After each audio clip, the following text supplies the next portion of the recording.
కట్టలు కట్టేయాలి. ఉదర పోసుకోవాలి బీడీలు. ఉదర పోసుకొని కట్టేస్తున్న ప్రయత్నం చేయాలి మనం. బీడీలు చేసిన తర్వాత నైట్ ఏం చేయాలంటే నైటు బీడీలు చేసిన ఏవైతే ఉంటాయో అవి కొంచెం ఉల్లార పోసుకోవాలి. మళ్ళీ ఉల్లార పోసుకున్న తర్వాత పొద్దున రేపు కంపెనీ అయినప్పుడు బీడీలు తీసుకుంటాడు ఆ టైంకు మనం బీడీలు తీసుకొని ఇచ్చి రావాలి.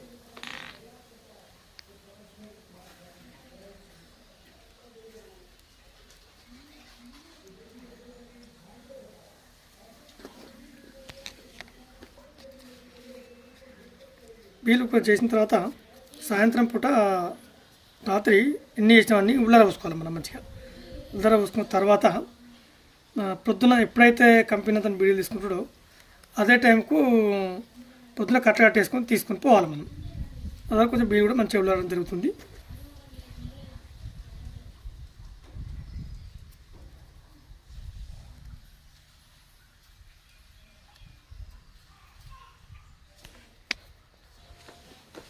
కట్టలు అన్నీ కట్టిన తర్వాత ఇట్లా అంచెలా తీసుకుని పోవాలి కంపెనీలకు. అక్కడికి పోయిన తర్వాత ఖచ్చితంగా ఇట్లా నిలబెట్టాలి.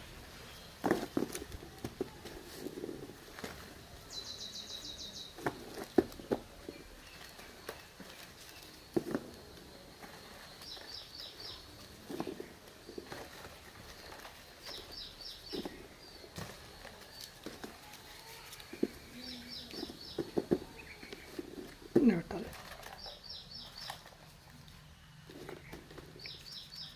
తర్వాత సాంచకు కంపెనీ అతను సాంచే చిత్ర కాబట్టి టీకారు మనం టైప్నే ప్రయత్నం చేయాలి.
ఇట్లా కంపెనీలోకి తీసుకెళ్ళిన తర్వాత బీడీ కంపెనీ టేకారు చెక్ చేసుకుంటాడు. మనం ఫస్ట్ ఆ కటింగ్ అప్పుడే మంచిగా వేస్తుందంటే మనకు ఖరాబీలు వెళ్ళాయి కాబట్టి ఇట్లా ఎర్రడాగు రావడం జరిగింది. దీనికి గల కారణం ఏంది? ఇది పోవాలి. ఎట్లా పోవాలంటే ఏం చేయాలి? ఆ కట్ వేసుకునేటప్పుడు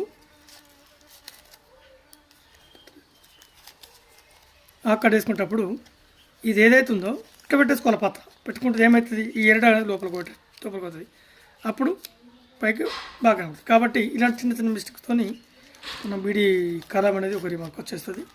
అట్లనే ఇంకోటి ఇక్కడ నార తీసిన మంచిదే, పర్వాలేదు. కానీ కటింగ్ ప్రాబ్లం వల్ల ఏమైందంటే ఈ నార పైకి వచ్చేసింది. ఇది కూడా కనబడద్దు. మనకు కనబడద్దు అంటే ఏం చేయాలి? పత్ర అనేది ఇది లోపలికి పోయేటట్టుగా పెట్టుకోవాలి. అప్పుడు ఏమవుతుంది? ఈ నార లోపలికి పోయి మనకు బీడి మంచిగా కనబడుతుంది.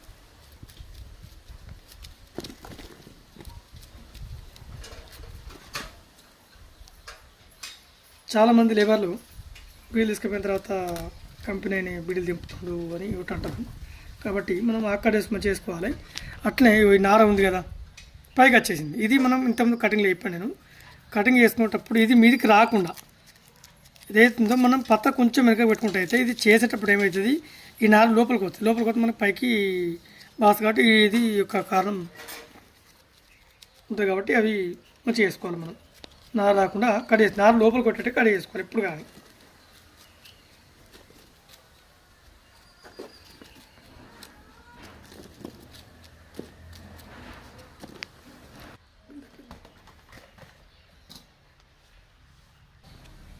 బీడీలు చేసేటప్పుడు ఖచ్చితంగా బీడీలు చేసే వాళ్ళు ముఖ్యంగా గమనించేది ఏంటంటే ఆకు తడుపుకోండు. ఇప్పుడు నేను చెప్పిన ప్రకారంగా ఆకు తడుపుకోండి. కొంచెం శ్రమ కావచ్చు, కానీ బీడీలు చేయడానికి కూడా బాగుంటాయి.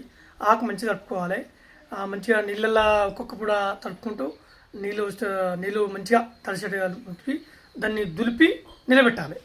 రాత్రి తడుపుకోవాలి ఆకు. తద్వారా పొద్దున మంచిగా అది కడి వేసుకొని మంచిగా రాకాలి. రాకి ఫ్యాన్ కింద పెట్టిన తర్వాత మంచిగా రాకి దాన్ని ఒక కాటన్ గుడ్డలో మంచిగా కట్టి దానిపైన తట్టుబంత కట్టి మంచిగా అనగబెట్టాలి.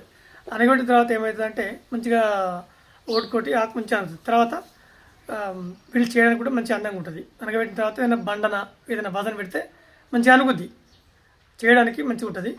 అట్నే ఆకు కడేసుకునేటప్పుడు మళ్ళీ ఎట్లా అంటే గజరలు ఈ చినిగిపోయినాయి, పలిగిపోయినాయి ఆకే కడేయద్దు. ఎందుకంటే అవి ఖచ్చితంగా తీసేస్తారు. కాబట్టి మనం కడేసుకున్న వేస్ట్ కదా.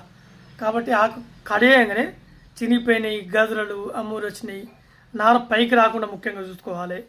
ఇంతకుముందు నేను ఆకు చెప్పిన విధంగా అమ్మూరు వచ్చిన ఆకులు తీసిపారేయాలి, రంధ్రాల ఆకులు తీసేయాలి. ఖరాబీలు పెట్టద్దు, ఎందుకంటే కాలం మారింది, మనం కూడా మారాలి. దయచేసి గమనించాలి. ఇప్పుడు చేసిన బీడి, ఇంత కష్టపడి చేసిన బీడి ఇక్కడ తీసేసిన తర్వాత మేము ఒకవేళ టేకార్ తీసేయకుంటే అది ఆఫీసర్ కనుక ఆఫీసర్ కూడా తీసేస్తారు. కాబట్టి చేసేటప్పుడే మీరు తీసేసారనుకో మనకి ఎలాంటి ప్రాబ్లం ఉండదు. దయచేసి బీడీ కార్మికులు గమనించి ఖచ్చితంగా ఖరాబ్ ఆకు పక్కకు పెట్టేసి కొంచెం మంచిగా ఆకు చేసుకుంటూ బిల్లు మంచిగా చేయాల్సిందిగా కోరుకుంటున్నాము. అలాగే కంపెనీలకు పోయిన తర్వాత కూడా మంచిగా నిలబెట్టి సాట్లు నిలబెట్టి తనకి ఇవ్వాలి. ఇక సైజు చిన్న పెద్ద రాకుండా మంచిగా చూసుకోవాలి. పాషాకు ఒకవేళ ఏమన్నా కొంచెం డాగేసినట్టయితే కొంచెం చెటాంచాలి, చెటాంచి చేసుకోవాలి.